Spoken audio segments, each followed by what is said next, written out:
이제 네. 현찰이 좀 많으면은 네. 임대나 이쪽으로 좀 돌려가지고 좀 버틸 수도 있겠지만은 현찰 없으면은 처분을 하셔야 될 거예요.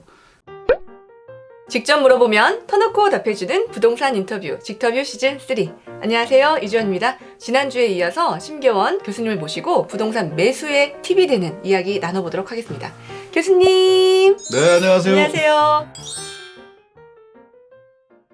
이제 고점이 아닐까 싶어서 망설이는 무주택자분들이요. 네. 내 집 마련 걱정 되게 많으세요. 주택은 네. 근데 이게 자주 사고 팔고 하는 게 아니잖아요. 그러면 이제 우리가 그 무주택자들이 주택을 접하는 데 있어 가지고 이걸 내가 10년 동안 가질까? 20년을 가질까? 아니면은 무주택자로 살면서 또 다른 걸 노릴 수도 있고 또 뭐 한 5년 지나면 더 다른 데 이사 갈 수도 있으니까 월세로 살 수도 있고 그 사람들에 따라서 다 다를 거예요 아마. 뭐 적어도 대도시에 인구 한 100만 이상 되는 도시다 그러면은 그럼 아무 때나 사도 된다고 봐요. 결국은 뭐 빠졌다가 또 올라가고 뭐 다 그런 거니까. 그 대신 인구 한 5만 명 그런 지역들은 아마 선진국 역사를 보면 그냥 멈춰 있거나 오히려 까놨거나 그런 경우가 많아요. 그래서 그런 것들은 아니다라는 거죠. 그래서 자기가 이제 그 대신 10년 정도다. 10년 정도라면 고민이 좀 깊어져요. 이거는 이제 저점 고점에 따른 피해가 나오거든요.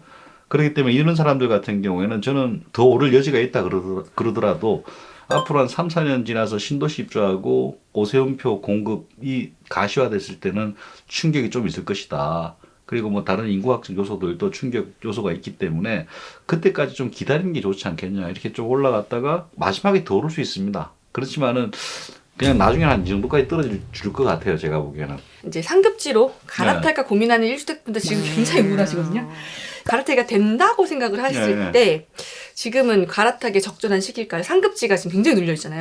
지금 이제 눌려있긴 하지만은 저는 이게 그 규제라는 게 가격을 안정시키는 효과가 있다. 네. 도 있고 또는 반대로 올리는 효과도 있습니다. 지금 우리나라는 여러 연구를 보면 올라갈 수 있다가 대세예요. 제가 이 말씀드리는 거는 지금 그 상급지라는 게 비싼 거냐 싼 거냐의 판단이 있어야지 싸다면 들어가는 거 비싸다면 안 들어가는 거잖아요. 그러니까 지금 그 판단하기가 굉장히 어렵다. 그 대신 이제 저는 상급지 중에서도 최상급지는 당분간은 아주 힘들 거예요. 최상급지를 피해간 차상급지를 노리셔야지. 그래도 이제 기조는 바뀌고 있거든요. 그럼 규제가 바뀌는데 어떻게 바뀌느냐? 최상급지는 안 바뀌고 차상급지하고 이쪽은 풀릴 것이다.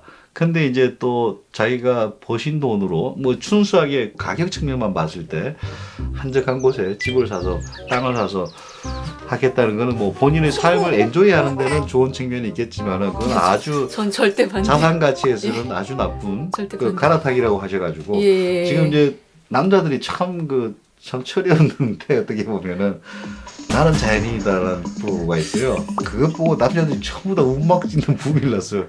엔조이 하겠다고 생각하면은 해도 되지만은 자산 가치 측면에서는 자살골이다.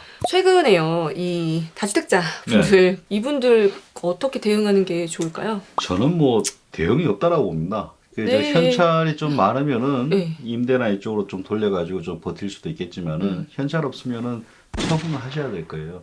제가 보기엔 10년 동안 그 매년 1억, 2억 감당할 수 있으면은 견디시되 한 10년 정도는 버텨야지 제도가 조금 정상화될 거다. 그렇게 보여지고. 6월 넘으면요, 양도세 중과 안 해주면 그렇죠. 정말 매도하기 힘들 거예요. 그렇죠. 단기간에 지금 뭐 정권 바뀌면 될 거다 생각하는데 정권 바뀌면 요만큼 바뀔 거야. 요만큼 혜택이 갈지 안 갈지 모르겠습니다. 저는.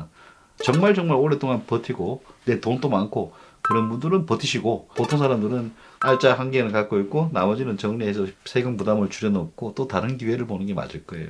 이제는 집값 상승이 이렇게 이어지면서 경기도 집을 산다면 어떤 기준이 그래도 있느냐, 이거에 대한 것도 이제 혼란이 많이 오시나 봐요. 경기도는 경기도 전체를 하나로 보면 절대 안 되고요. 가장 쉬운 건 이겁니다. 고용 중심지, 서울에서는 여의도, 강북, 강남 그 세 가지로 접근성이 어디만큼 좋은가? 뭐 한 40분 기준으로 보시면 될 거예요. 그 정도 되면은 다 한번 해볼 만하고 그거 아니면 이제 자르는 게 맞을 거예요. 그리고 이제 외곽으로 이렇게 확 확장하잖아요. GTX는 별로 기대 안 합니다. GTX 옆에 건 좋을지 몰라도 나머지 전체의 그 활성화 효과는 좀 떨어질 것 같고 GTX 요금이 난 궁금해 죽겠어요. GTX만 보면 어마어마한 분산의 효과가 나타나고 막 이런 얘기가 나오는데 저는 그런 얘기를 잘 안 믿는 게 맨 처음에 철도가 나왔을 때 19세기에 그런 얘기가 있었고요. 70년대에 팩스가 나왔을 때 이제 도심은 사라진다 이런 얘기가 있었어요. 인터넷이 되면서 이제 시내 오피스 없어진다 이런 얘기 있었고요. 생각해 보니까 어때요? 계속 집중됐잖아요. 그래서 더 GTX가 선진국들은 더 집중화되는 걸 많이 보여요. GTX도 이제 뭐 일부 사람들은 이렇게 분산되고 다 잘 될 거라는데 더 집중될 거예요. 이천부는 옛날에 그 양복 살 때 이천 백화점을 갔을 거예요 아마. 예를 들어서 이천까지 GTX가 예를 들어서 연결된다.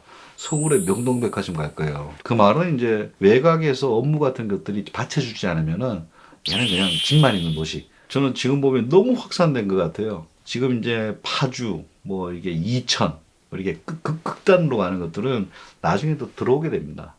성장할 때는 확 갔다가요. 대략 한 1기 신도시 위치 정도까지는 줄어들어요. 그게 장기적으로 보면. 앞으로 우리가 한 20년, 30년 동안 겪을 일 같아요. 선진국들은 20세기 초반부터 계속 겪어왔고. 그런 것들이 될 수 있다는 걸 가정을 한다면은 너무 외곽에, 뭐 초단타는 모르겠지만 너무 외곽에 가는 것은 가격적인 면에서는 메리트가 없다. 조금 그래도 이제 사람들이 좋아하는 지역들에 그리고 이제 교통이 좋고 공장이나 이런 것들이 계속적으로 살아남을 지역들 그런 것들은 수도권이 괜찮을 거예요. 그러면 공단 재생 사업 이런 것도 좀 눈여겨보면 도움이 될까요? 공단 재생이 지금까지 성공한 사람이 거의 없습니다.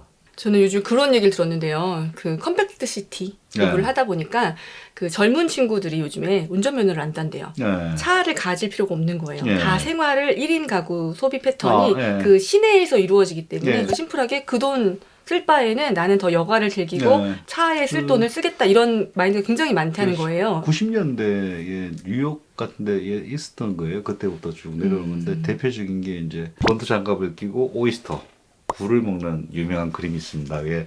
그게 이제 전형적인 도심 회귀 현상을 설명하는 그림인데 우리는 이제 도심으로 회귀는 좀 되겠지만 그렇게 많이 회귀는 할 것 같지는 않아요.